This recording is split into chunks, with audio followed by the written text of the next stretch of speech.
Rising above the Hudson River like a vision pulled from a medieval legend, Lyndhurst is not just a mansion, it is a statement, a declaration of ambition, imagination, and power carved in stone at a moment when America was still deciding what it wanted to become.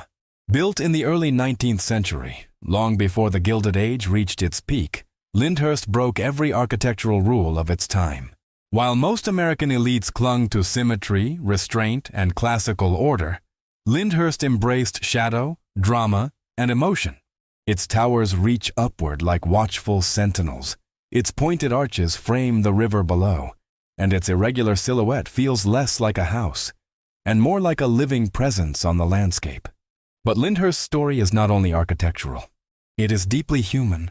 This mansion passed through the hands of three very different men: a New York mayor, a wealthy merchant, and one of the most powerful and feared robber barons in American history. Each owner reshaped Lyndhurst to reflect not only his wealth, but his worldview, his insecurities, and his ambitions.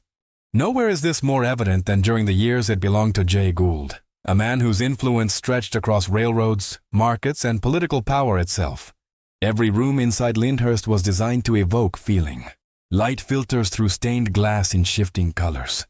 Dark wood absorbs sound. Corridors turn unexpectedly, creating moments of anticipation and mystery. This was not a house meant to be efficient. It was meant to be experienced. Outside, the landscape unfolds like a carefully composed painting. Rolling lawns, winding paths, and framed river views pull the eye outward, blending architecture and nature into a single romantic vision. Here, the Hudson River is not just scenery, it is part of the house's identity. In this video, we will explore the hidden ideas behind Lyndhurst's design, the psychology of the men who shaped it, and how this Gothic masterpiece became a silent witness to the rise of American industrial power.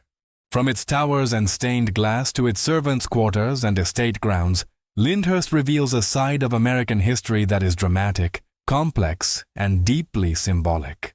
This is not just the story of a mansion. This is the story of how America learned to dream in stone. Lyndhurst was born at a moment when the United States was struggling to define its cultural identity.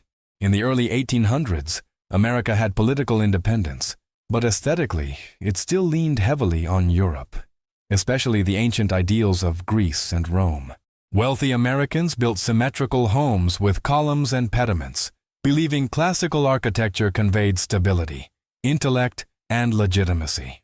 Against this backdrop, Lyndhurst emerged as something radical, even unsettling.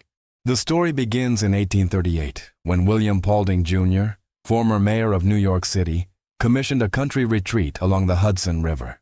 Instead of choosing the safe, fashionable Greek Revival style, Paulding turned to a young but daring architect, Alexander Jackson Davis. Davis was fascinated by the Gothic Revival movement, sweeping parts of Europe. A style rooted in emotion, medieval imagery, and a romantic relationship with nature. In America, this approach was still rare and controversial. What Davis designed was not a house in the conventional sense. The original Lyndhurst, then called Knoll, was asymmetrical, vertical, and deliberately picturesque. Towers rose unevenly. Roof lines shifted unpredictably. Windows varied in shape and size. Rather than presenting a single commanding facade, the building changed character depending on where one stood. This was architecture meant to be experienced in motion, not absorbed in a single glance. This concept marked a turning point in American residential design. Lyndhurst rejected the idea that a home must symbolize order and rationality. Instead, it embraced mood. Shadows mattered. Views mattered. Silence mattered. The house conversed with the landscape rather than dominating it. From certain angles, Lyndhurst appeared almost medieval, as if it had stood on the Hudson's edge for centuries, an illusion that was entirely intentional. The Gothic Revival style was particularly powerful in the Hudson River Valley, a region already celebrated by painters and writers as America's romantic heartland. The river symbolized history, movement, and destiny. By placing a Gothic mansion above it, Davis and his client were linking America's future to a mythic, emotional past, suggesting that the young nation could possess depth, mystery, and gravitas equal. to Europe's ancient civilizations. Lyndhurst also challenged social expectations. At a time when American elites sought to appear rational and restrained, a Gothic mansion suggested introspection, individuality, and even melancholy. It was a statement that wealth could express personality, not just status. This idea would later influence countless country houses, estates, and mansions across the Northeast. Over time, Lyndhurst expanded and evolved, but its original architectural rebellion never faded. Even as later owners enlarged the estate and added grander elements, the Gothic spirit remained its foundation. The towers were not decorative excess, they were symbols. The pointed arches were not nostalgic fantasies. They were declarations of emotional architecture in a rational age. By the time the Gilded Age arrived decades later, Lyndhurst already stood as a precursor. It predicted a shift away from rigid classicism toward expressive, personalized design. In many ways, Lyndhurst did not follow American taste. It reshaped it. Today, when visitors encounter Lyndhurst for the first time, they often feel something difficult to articulate. It does not overwhelm with size alone. Instead, it unsettles gently. It feels older than it is, more European than American, more emotional than logical. That reaction is no accident. It is the success of a vision born nearly 2 centuries ago, when one architect and one client dared to imagine that America could dream in Gothic stone. Alexander Jackson Davis was not simply designing buildings, he was designing experiences.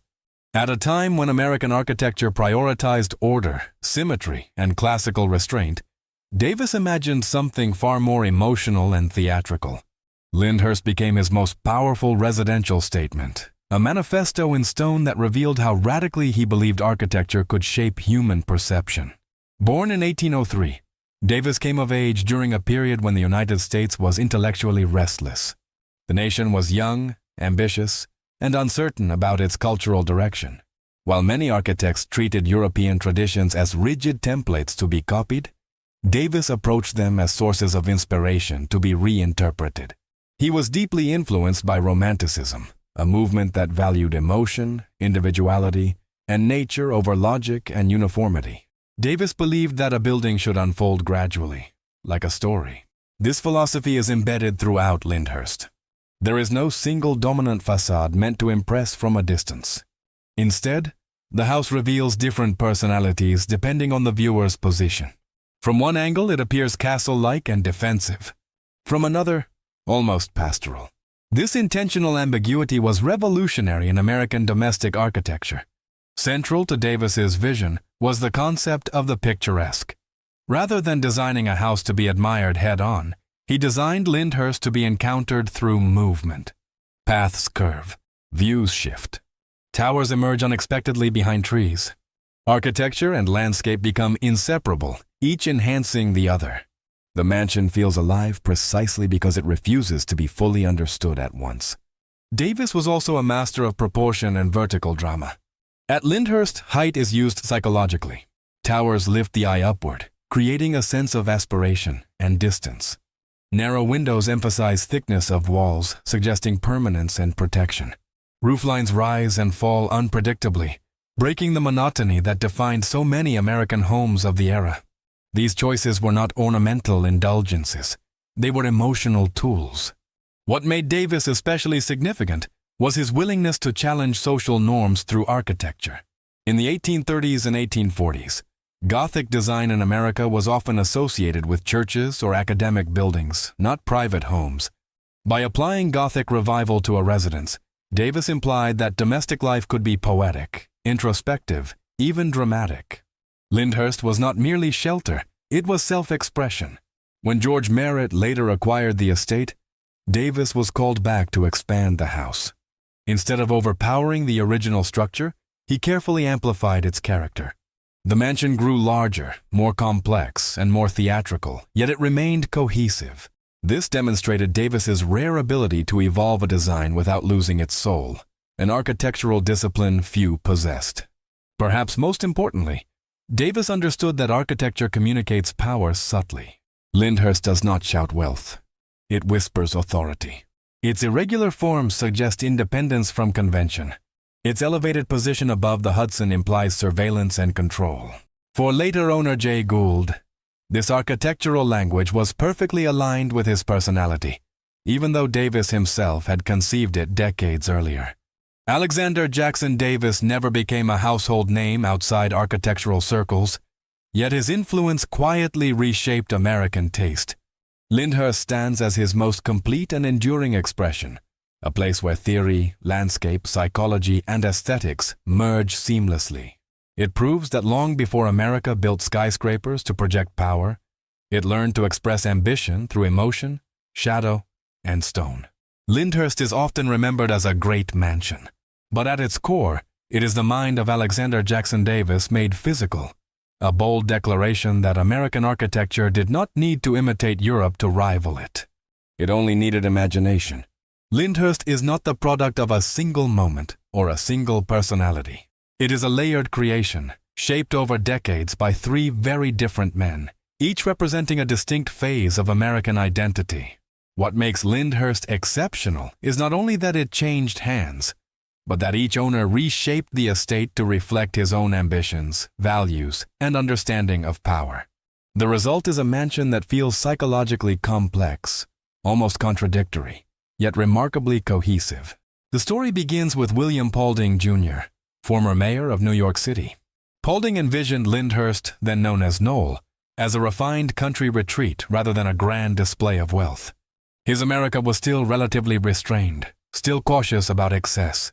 Paulding wanted distance from the noise of the city, a place for reflection rather than domination. Under his ownership, the house was modest by later standards, but radical in spirit. Choosing Gothic Revival over classical symmetry was already a bold declaration of individuality.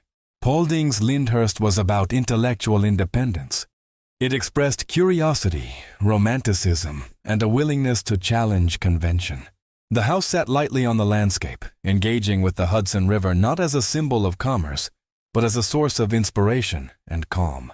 In many ways, this first incarnation of Lyndhurst reflected an America still defining itself, confident enough to experiment, but not yet obsessed with scale or spectacle.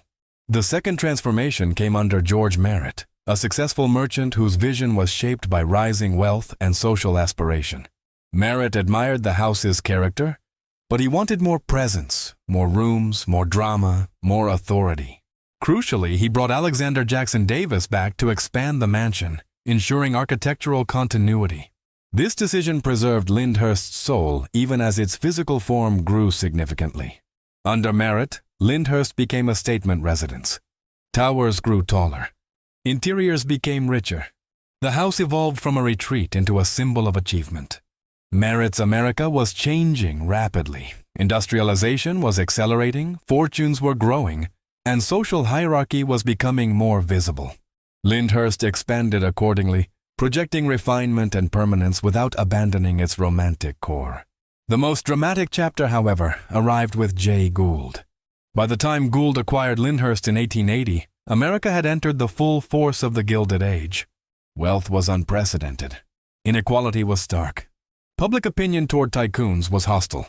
Gould was not merely rich, he was powerful, controversial, and deeply mistrusted. Lyndhurst became his refuge. Gould did not significantly alter the mansion's exterior, and that restraint is revealing. He recognized that Lyndhurst already communicated exactly what he needed: distance, authority, and control.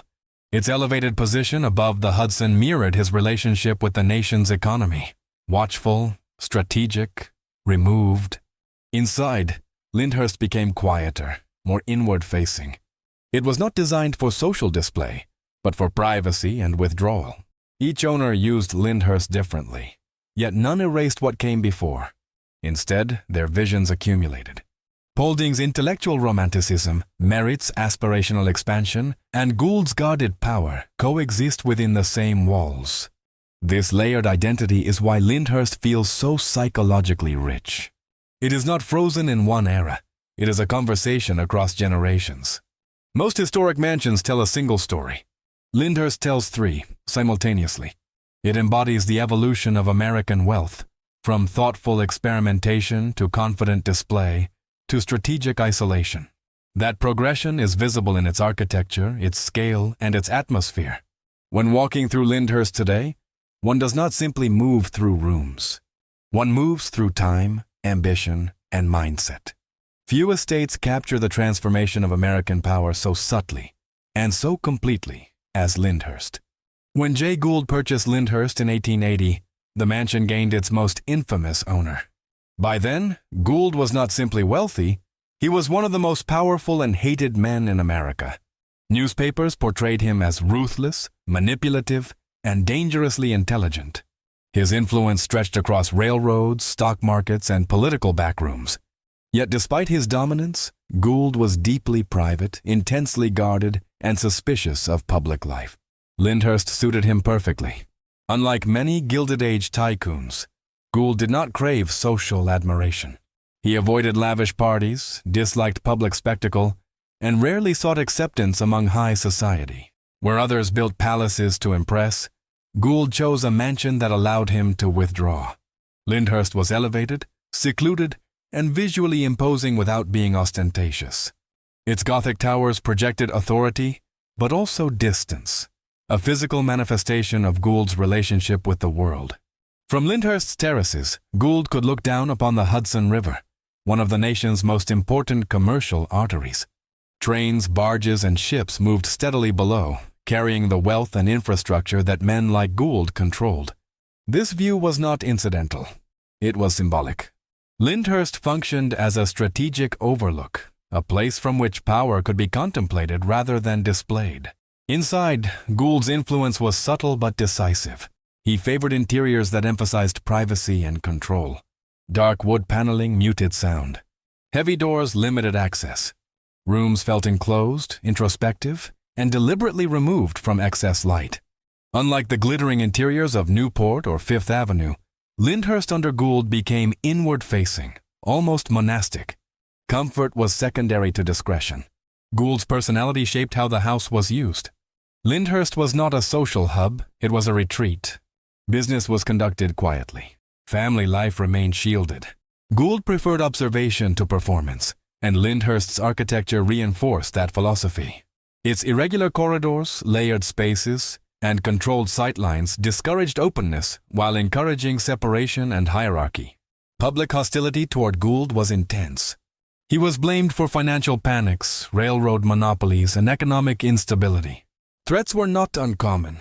Lyndhurst's semi-fortified appearance, its towers, battlements, and elevated setting, offered psychological security. While not a fortress in the military sense, it communicated resilience and permanence in an era of volatility. Ironically, Lyndhurst also humanizes Gould. Away from public caricature, he was a devoted family man who valued intellectual pursuits and solitude. The mansion became a place where he could exist beyond headlines and hostility. It is here that the contrast between Gould the villain and Gould the private individual becomes visible. Gould's decision not to radically alter Lyndhurst is telling. He recognized that its existing architectural language already aligned with his worldview. The mansion did not need to shout wealth. It already whispered authority. Where other tycoons competed in size and ornament, Gould understood the power of restraint. When Gould died in 1892, Lyndhurst remained in his family for decades, frozen in many ways in the atmosphere he had cultivated. This continuity preserved the mansion's psychological depth. It did not become a monument to excess. It remained a study in controlled power. Today, Lyndhurst's association with Jay Gould adds a darker, more complex layer to its identity. It stands as a reminder that America's great houses were not merely symbols of success. They were shelters built by men navigating fear, ambition, and public resentment. At Lyndhurst, Jay Gould found something rare among Gilded Age mansions. Not admiration, but refuge. And in doing so, he permanently shaped the emotional character of the estate. Lyndhurst is not simply placed beside the Hudson River, it is in dialogue with it. The mansion's Gothic Revival architecture and its natural setting form a unified composition rooted in the romantic ideals of the 19th century. To understand Lyndhurst fully, one must see it not just as a building, but as part of a cultural movement that transformed the Hudson River Valley into America's first artistic landscape. During the early 1800s, The Hudson River became a symbol of national identity. Painters of the Hudson River School depicted it as sublime, emotional, and spiritually charged, a place where wilderness and civilization coexisted. Writers described it as America's answer to Europe's ancient rivers. Lyndhurst was conceived within this cultural atmosphere, intentionally designed to belong to this romantic vision rather than dominate it. Alexander Jackson Davis understood that Gothic architecture thrived in emotional landscapes. Unlike classical styles, which relied on balance and symmetry, Gothic Revival embraced irregularity, verticality, and shadow, qualities that mirrored nature itself. Lyndhurst's towers rise unevenly against the sky, echoing the jagged forms of cliffs and tree lines. Its pointed arches reflect the upward pull of forest canopies. The mansion feels as though it has grown from the land, rather than been imposed upon it. The Hudson River below serves as a constantly moving backdrop. Light changes throughout the day, transforming the stone's color and the mood of the house. Morning mist softens its silhouette. Afternoon sun sharpens its edges. At dusk, Lyndhurst becomes almost theatrical, its towers dark against a glowing sky. This constant transformation was intentional. Romantic architecture was meant to be experienced through time, not captured in a single moment. Lyndhurst's placement along a bend in the river is especially significant. From the mansion's terraces and windows, the Hudson appears expansive and contemplative rather than busy. This illusion of calm masks the river's commercial importance, allowing the estate to exist in a poetic realm even as industry flowed below. It was a carefully curated perspective, one that framed nature as emotional refuge rather than economic engine. Paths across the estate reinforced this romantic narrative. They curve gently, avoiding direct lines. Views are revealed slowly, sometimes partially obscured by trees. Visitors are guided through a sequence of visual moments, much like scenes in a painting. The house never overwhelms the landscape. Instead, it participates in it, allowing architecture and nature to exchange dominance depending on angle and distance. This harmony between Gothic form and romantic landscape was revolutionary in America. Lyndhurst demonstrated that a private residence could function as a work of art, one that engaged the emotions as deeply as a painting or poem. It blurred the boundary between built and natural environments, suggesting that true beauty emerged from their cooperation. Under Jay Gould, this relationship gained an additional layer of meaning. The romantic setting provided psychological insulation from public hostility. The river became something to observe rather than conquer. Lyndhurst's Gothic presence against the Hudson symbolized withdrawal, contemplation, and control, qualities Gould valued deeply. Today, this dialogue between architecture and landscape remains one of Lyndhurst's most powerful qualities. Modern visitors often struggle to explain why the mansion feels so atmospheric. The answer lies in this romantic synthesis. Lyndhurst does not ask to be admired as an object. It asks to be felt as an environment. In blending Gothic Revival architecture with Hudson River romanticism, Lyndhurst achieved something rare. It transformed a private estate into a living landscape of emotion, memory, and national identity. It stands not only as a historic mansion, but as a three-dimensional expression of how 19th century America learned to see itself. When Lyndhurst was first built, its most radical feature was not its towers, arches, or Gothic ornament. It was its refusal to be symmetrical.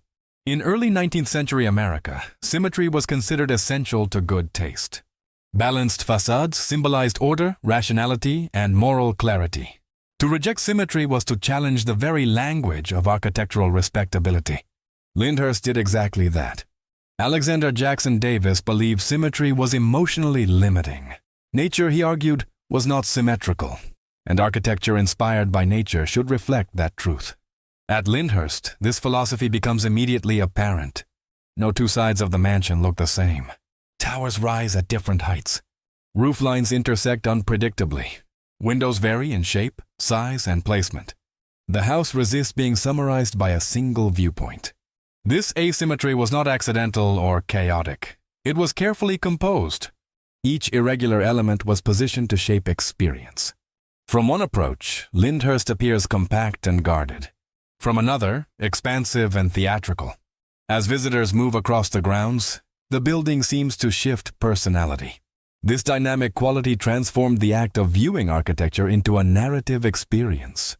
At a time when most American homes were designed to be read instantly, Lyndhurst demanded patience. It rewarded movement and curiosity. This approach reflected romantic ideals, which valued mystery and emotional engagement over clarity and logic. The mansion encouraged visitors to feel rather than analyze. Asymmetry also conveyed individuality. In a society increasingly defined by mass production and standardized design, Lyndhurst stood apart. It suggested that wealth could express personal vision rather than conformity. This idea resonated deeply with future generations of architects and patrons. The influence of Lyndhurst's asymmetrical design extended far beyond Tarrytown. It helped legitimize the picturesque movement in American domestic architecture. Country houses, villas, and estates across the Northeast began to adopt irregular massing, varied roof lines, and dramatic silhouettes. What had once seemed strange became fashionable. This shift had social implications. Asymmetrical homes felt more private and introspective. They resisted easy surveillance with fewer direct sightlines and more layered spaces. This suited a growing class of industrial elites who valued separation from public life. Lyndhurst anticipated this need decades before it became widespread. Jay Gould, in particular, benefited from this architectural language. The mansion's asymmetry mirrored his strategic thinking, nonlinear, adaptive, and difficult to predict. The house did not reveal its full structure at once, just as Gould rarely revealed his intentions. Architecture and personality aligned seamlessly. Importantly, Lyndhurst's asymmetry did not compromise balance. The mansion remains visually harmonious despite its irregularity. Davis achieved this through careful proportion, material consistency, and rhythmic repetition of Gothic elements. The result is controlled complexity rather than disorder. Today, Lyndhurst's asymmetrical design feels natural, even timeless. But in its own era, it was revolutionary. It challenged Americans to reconsider what beauty looked like and what it meant. Order, Lyndhurst suggested, did not require sameness. Authority did not require rigidity. Elegance did not require symmetry. By rejecting the straight lines and mirrored forms of classical tradition, Lyndhurst opened the door to a more expressive American architecture. It taught a young nation that buildings could embody emotion, individuality, and movement. In doing so, it quietly changed American taste, one uneven tower at a time. Few features define Lyndhurst more powerfully than its towers and battlements. Rising unevenly above the Hudson River Valley, they give the mansion its unmistakable silhouette. Part castle, part country house, part psychological statement. These elements are often described as decorative, but at Lyndhurst, they serve a far deeper purpose. They are symbols, experiences, and instruments of perception. In early American domestic architecture, towers were rare and often viewed as excessive. Homes were meant to appear stable, approachable, and rational. Lyndhurst rejected that expectation. Its towers introduce vertical drama, pulling the eye upward and away from the horizontal calm of the landscape. This contrast creates tension, a deliberate emotional effect rooted in Gothic tradition.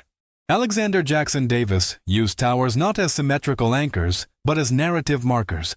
Each tower differs slightly in height, proportion, and position. This irregularity prevents the building from feeling static. As one moves across the grounds, towers appear and disappear, overlap and separate, creating a constantly shifting profile. The mansion never settles into a single image. The battlements, inspired by medieval fortifications, reinforce this sense of guarded authority. While Lyndhurst was never intended for defense, these crenellated edges suggest protection, endurance, and permanence. In the 19th century, such imagery carried powerful psychological weight. It evoked lineage, resilience, and historical depth, qualities America, as a young nation, eagerly sought to claim. Importantly, Lyndhurst's towers are not aggressive. They do not loom directly over the visitor. Instead, they observe from a distance. This subtlety distinguishes Lyndhurst from later Gilded Age excess. The towers communicate control without intimidation, watchfulness without hostility. They imply power that does not need to announce itself. Under Jay Gould, this symbolism took on heightened meaning. Gould lived under constant scrutiny and public resentment. The towers offered both literal and emotional elevation. From their heights, the world below felt manageable, distant, and ordered. The river, the trains, the towns, all became patterns rather than pressures. Architecture became a psychological buffer. Inside, the towers create unique interior spaces. Staircases tighten. Ceilings rise unexpectedly. Windows narrow into vertical slits that frame the landscape in controlled fragments. These spaces encourage introspection rather than openness. They are places to observe, to think, to withdraw, aligning perfectly with Lyndhurst's inward-facing character. The towers also interact dramatically with light and shadow. At different times of day, they cast long, shifting shadows across the facade and grounds. This constant transformation reinforces the mansion's emotional quality. Lyndhurst is never visually still. It responds to time, weather, and season, much like the medieval structures that inspired it. From the Hudson River itself, the towers serve as landmarks. They signal presence without scale. Lyndhurst does not dominate the riverbanks through size alone. It distinguishes itself through form. In doing so, it becomes part of the valley's visual mythology, instantly recognizable and deeply atmospheric. Today, the towers and battlements remain Lyndhurst's most photographed features, yet their true power is often overlooked. They are not mere romantic fantasies. They are deliberate architectural devices designed to shape emotion, perception, and identity. At Lyndhurst, towers do not exist to defend against enemies. They exist to elevate the mind, to create distance, and to remind the viewer that power, true power, often prefers to watch rather than act. In stone and silhouette, Lyndhurst's towers continue to tell that story. Stepping inside Lyndhurst feels like crossing a psychological threshold. The exterior promises drama, but the interior delivers something subtler and more unsettling. An environment designed not for efficiency or comfort, but for mood. Every interior decision, from light to layout to material, was intended to shape emotion rather than convenience. This approach placed Lyndhurst far outside the norms of American domestic architecture. In the 19th century, most homes were organized around clarity and practicality. Rooms followed predictable patterns. Hallways were straightforward. Light was maximized. Lyndhurst rejected all of this. Its interiors are layered, indirect, and deliberately atmospheric. Movement through the house is rarely linear. Corridors turn unexpectedly. Rooms open into one another without clear hierarchy. This creates a sense of anticipation, even unease, a hallmark of Gothic design. Light is treated as a controlled resource rather than an abundance. Stained glass filters daylight into colored fragments, muting brightness and slowing time. Narrow windows frame the outside world selectively, allowing nature to be observed without overwhelming the interior. Shadows are not eliminated. They are cultivated. Dark corners and transitional spaces encourage introspection and privacy. Material choice reinforces this mood. Dark woods dominate: walnut, oak, and mahogany, absorbing sound and creating a hushed atmosphere. Stone surfaces remain cool and tactile, grounding the space emotionally. Fabrics are heavy, textured, and muted in tone. Nothing reflects excessively. The interior resists sparkle in favor of depth. Ceilings play a crucial psychological role. Some rooms rise dramatically, creating a sense of authority and elevation. Others compress slightly, producing intimacy and withdrawal. This variation prevents emotional neutrality. Each space asks something different of the visitor: attention, silence, reverence, or restraint. Fireplaces act as emotional anchors rather than decorative features. Their scale and placement draw people inward, reinforcing enclosure and focus. In colder months, they would have been the heart of the room, reinforcing stillness and reflection rather than activity. For Jay Gould, these interiors were ideal. He did not seek social warmth or spectacle. He valued control, separation, and silence. Lyndhurst's interior design allowed him to live privately within a structure that projected power externally. The house could impress from a distance while remaining inward-facing at its core. Servant circulation was also carefully managed. Back staircases, hidden corridors, and discreet access points allowed the household to function without disrupting the mood of primary spaces. This separation preserved the illusion of calm and control, ensuring that effort remained invisible. What makes Lyndhurst's interiors so compelling today is how modern they feel psychologically. Contemporary architecture often speaks of experience and emotional design. Lyndhurst achieved this nearly 2 centuries ago. It understood that a home could influence thought, behavior, and self-perception. Visitors often describe Lyndhurst as quiet, even when crowded. Sound seems absorbed. Movement slows. Conversation softens. These reactions are not accidental. They are the result of intentional spatial psychology. Lyndhurst's interiors remind us that architecture is not just about how spaces are used, but how they feel. In choosing mood over function, Lyndhurst created rooms that linger in memory long after their details fade. At Lyndhurst, light is never neutral. It is filtered, colored, softened, and shaped, most powerfully through its stained glass windows. These windows are not decorative luxuries added for beauty alone. They are psychological instruments. They control how the outside world enters the interior, transforming raw daylight into atmosphere, symbolism, and emotion. In most American homes of the 19th century, windows were designed to maximize light and openness. Clear glass was practical, modern, and optimistic. Lyndhurst chose the opposite approach. Its stained glass interrupts clarity. It slows vision. It replaces brightness with mood. This decision aligns perfectly with the Gothic Revival philosophy, which valued mystery over transparency and emotion over logic. The colors themselves matter. Deep reds, muted blues, amber tones, and earthy greens dominate the palette. These hues evoke warmth, introspection, and gravity rather than cheerfulness. As sunlight passes through them, interiors are washed in shifting tones that change throughout the day. Morning light feels cool and contemplative. Afternoon light grows richer and heavier. By evening, rooms appear almost timeless, detached from the modern world outside. Symbolism plays a subtle but deliberate role. Many stained glass designs at Lyndhurst incorporate geometric patterns, medieval-inspired motifs, and natural imagery. These elements connect the house to a romanticized past, one associated with tradition, lineage, and permanence. In a young nation eager to establish historical depth, such symbolism carried enormous cultural weight. The placement of stained glass is just as important as its design. These windows often appear in transitional spaces, stairwells, landings, corridors, where movement slows and perception heightens. Instead of offering expansive views, they encourage pause.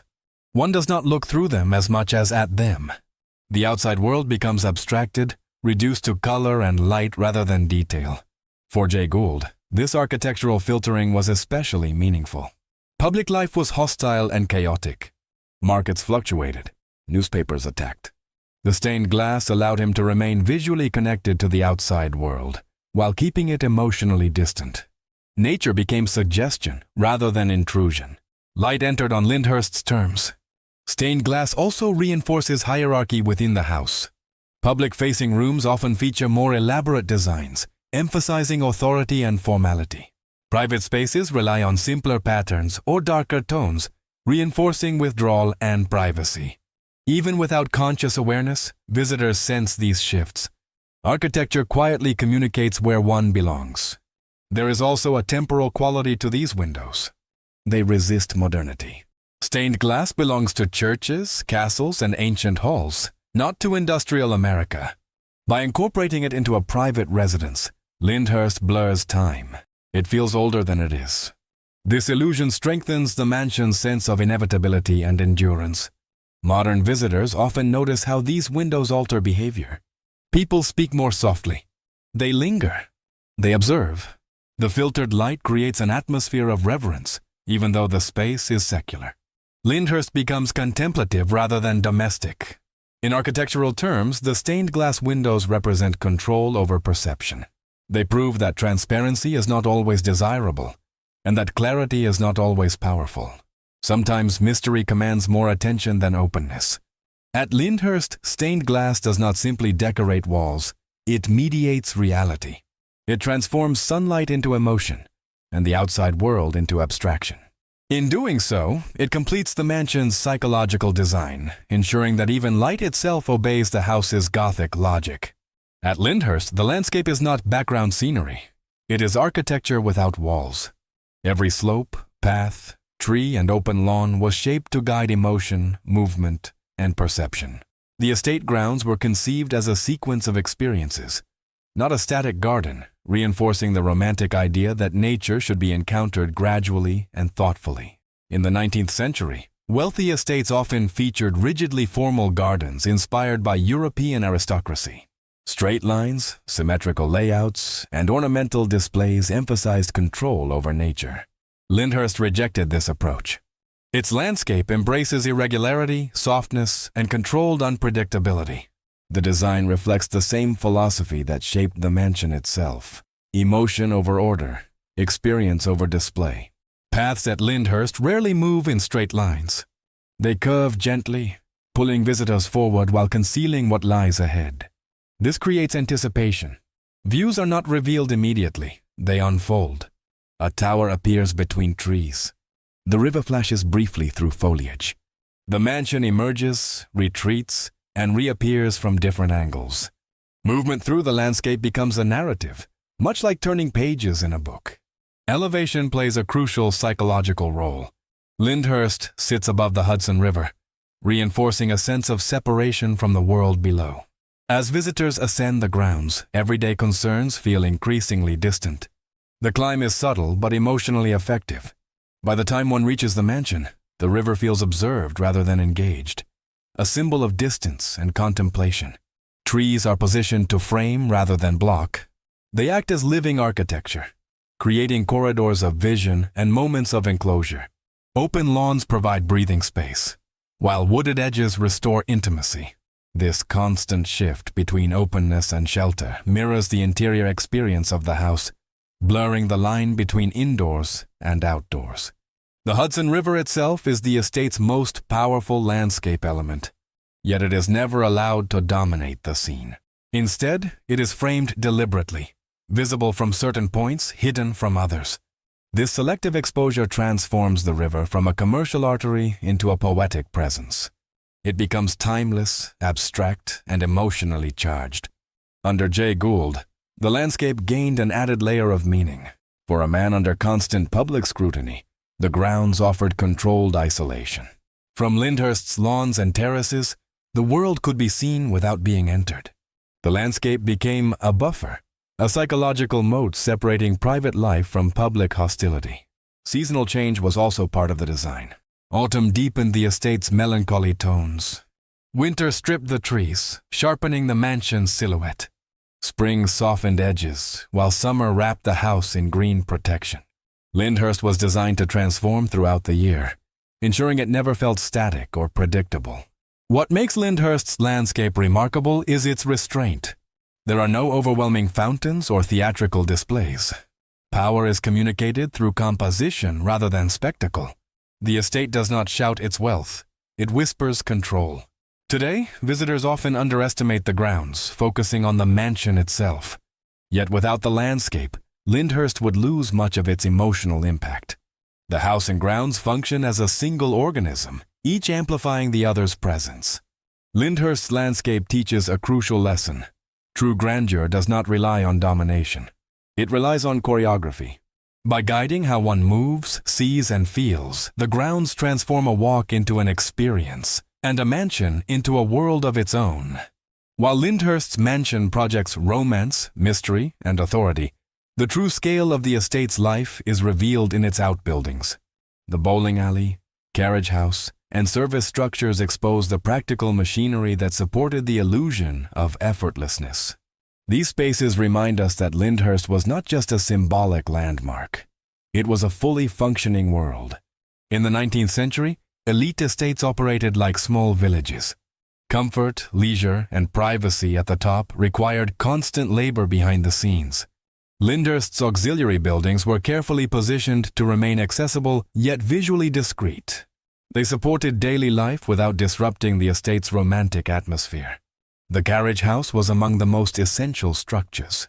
Before automobiles, carriages were the primary means of transportation, and maintaining them required space, skilled labor, and organization. Horses needed stables, grooms, and veterinary care. Carriages required cleaning, repairs, and storage. The carriage house was not glamorous, but it was vital, an engine of movement that kept the estate connected to the outside world. Architecturally, even these functional buildings reflected aesthetic consideration. They were designed to harmonize with the Gothic character of the main house, reinforcing the idea that no part of Lyndhurst existed outside its visual narrative. Utility did not excuse ugliness. Order and beauty extended even into labor spaces. The bowling alley reveals another dimension of estate life: controlled leisure. Bowling in the 19th century was a fashionable pastime among elites, offering recreation without public exposure. At Lyndhurst, the bowling alley provided entertainment that aligned with privacy and restraint. It was social but selective, amusing but controlled. This type of leisure underscores an important truth about Gilded Age wealth. Pleasure was carefully curated. Public amusement was avoided. Activities took place within the protective boundaries of the estate. Lyndhurst's bowling alley was not about fun alone. It was about maintaining separation from the outside world. Behind these leisure spaces were the service networks that made everything function. Kitchens, laundries, storage rooms, and workshops operated constantly. Servants moved through hidden corridors and back paths, ensuring that work remained invisible. This separation preserved the illusion of calm and control. Jay Gould's tenure reinforced this structure. Efficiency mattered, but so did discretion. The estate needed to run smoothly without drawing attention. Outbuildings allowed labor to be centralized and managed away from the mansion's emotional core. These structures also reveal the hierarchy of estate life. Space was allocated according to role and status. Leisure buildings existed for owners and guests. Service buildings existed for staff. Architecture quietly reinforced social order without explicit instruction. Today, these outbuildings offer some of the most honest insights into life at Lyndhurst. They expose the labor, coordination, and discipline required to sustain elite privacy. Without them, the mansion's romance would collapse. Lyndhurst's greatness does not lie solely in its towers and stained glass. It lies in the complete system that supported them. The bowling alley, carriage house, and service buildings form the unseen skeleton of the estate. Structures that transformed luxury into daily reality. Lyndhurst's grandeur was never self-sustaining. Behind its Gothic towers and romantic landscapes existed a carefully organized system of labor that made elite life possible. Servants were the invisible force that kept the mansion functioning, comfortable, and serene. Their presence was constant, yet deliberately concealed, a reflection of the rigid social hierarchies of the 19th century. Large estates like Lyndhurst operated with military precision. Every task, from lighting fires to polishing wood, followed a strict schedule. Servants rose before the household, worked late into the night, and moved quietly to avoid disruption. The goal was not just service, but invisibility. Effort was meant to disappear, preserving the illusion of effortless wealth. Architecture played a critical role in enforcing this hierarchy. Lyndhurst contains hidden corridors, back staircases, and discreet access points that allowed servants to circulate without crossing formal spaces. These pathways were narrow, functional, and intentionally unadorned. They existed to separate labor from leisure, work from authority. Rooms were organized according to status. Grand spaces, parlors, dining rooms, libraries belonged to the owners and their guests. Servants occupied kitchens, basements, attic rooms, and outbuildings. Proximity to comfort decreased with rank. Even within the servant class, hierarchy existed. Butlers, housekeepers, cooks, and maids each held defined roles and privileges. This structure reinforced power subtly. Owners rarely needed to give direct orders. The architecture itself dictated behavior. Servants knew where they could go, when they could appear, and when they must vanish. Silence was expected. Visibility was controlled. Under Jay Gould, this system intensified. Privacy was paramount. Gould valued order, predictability, and discretion. Lyndhurst's service networks ensured that household operations remained efficient without intrusion. The mansion became a machine of quiet control, its gears turning out of sight. Yet despite their invisibility, Servants shaped daily life profoundly. They controlled temperature, lighting, cleanliness, and food, factors that directly influenced comfort and mood. The emotional atmosphere of Lyndhurst depended on their labor, even as their presence was minimized. Life for servants was demanding. Workdays were long, privacy limited, and mobility restricted. Many lived on site, bound by the rhythms of the estate. However, employment at a prestigious property like Lyndhurst also offered relative stability compared to urban factory work. This complexity reflects the contradictions of the era. Security intertwined with control. The hidden estate reveals the true cost of grandeur. Gothic romance was sustained by discipline and repetition. Beauty was maintained through constant effort. Power was expressed not only in towers and battlements, but in the ability to command silence and order. Today, as visitors explore Lyndhurst, the servant spaces often feel startlingly modest compared to the main house. This contrast is intentional. It exposes the social architecture beneath the physical one. Lyndhurst is not only a monument to wealth, it is a record of hierarchy. Its hidden corridors and back staircases tell a parallel story to its stained glass and towers. Together they reveal how 19th century power operated quietly, efficiently, and out of sight. Lyndhurst did not merely exist during the Gilded Age, it observed it. From its elevated position above the Hudson River, the mansion stood quietly as America underwent one of the most dramatic transformations in its history. Industrialization accelerated, fortunes multiplied, cities expanded, and inequality deepened. Lyndhurst absorbed these changes without protest, its Gothic silhouette remaining constant while the world below evolved at breathtaking speed. The Gilded Age was defined by contradiction. It was an era of extraordinary wealth and extreme poverty, technological progress and social unrest. Railroads stitched the nation together, even as they concentrated power in the hands of a few. Jay Gould, Lyndhurst's most famous owner, was one of those figures who embodied the era's paradoxes: innovator and manipulator, visionary and villain.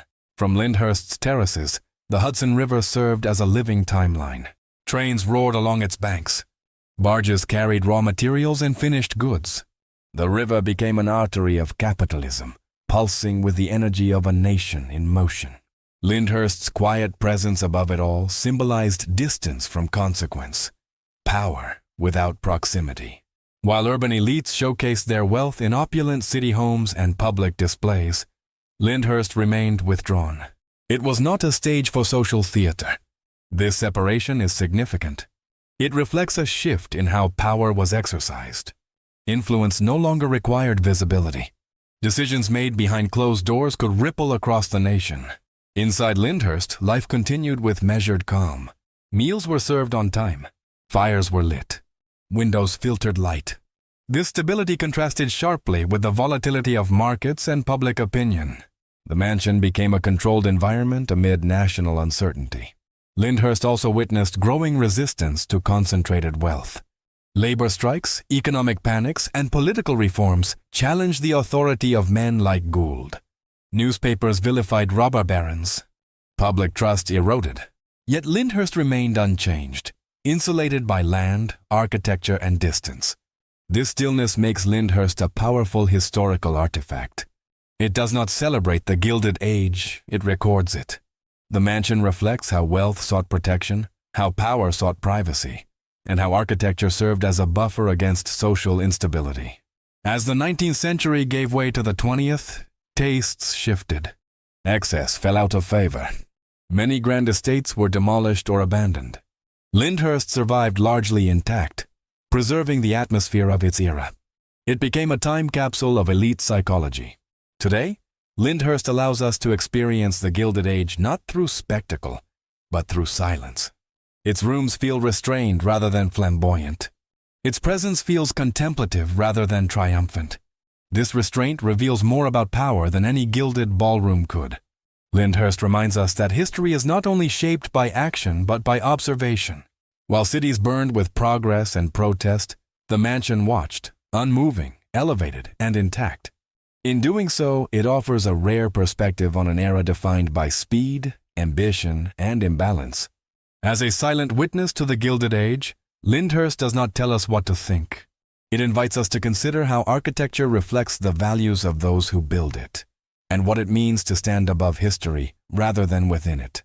Long after its era of private ownership ended, Lyndhurst found a new role, that of a cinematic icon.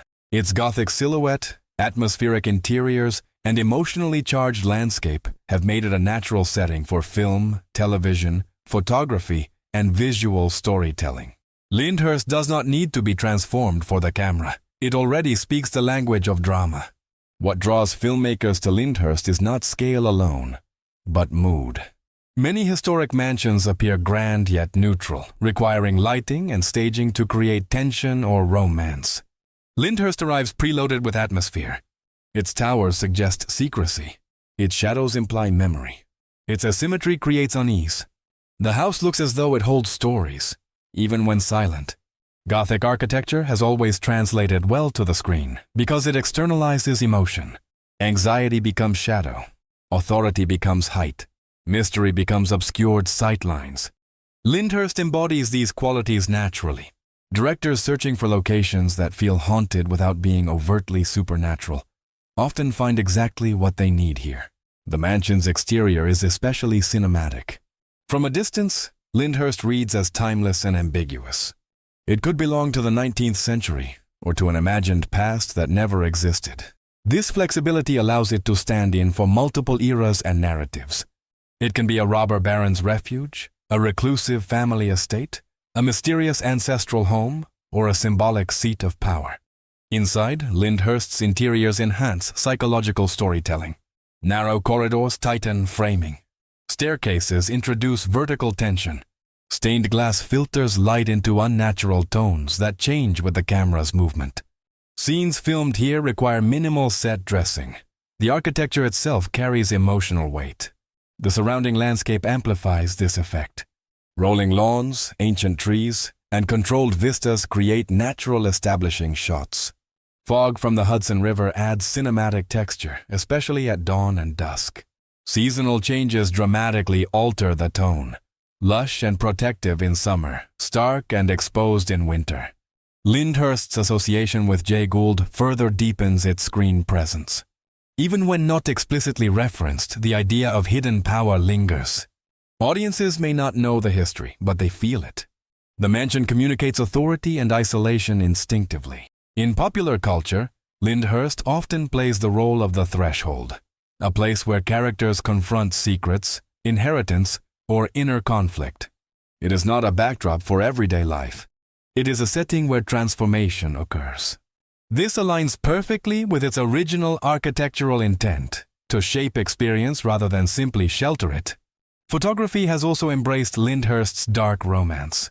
The mansion's angles resist casual framing, encouraging deliberate composition.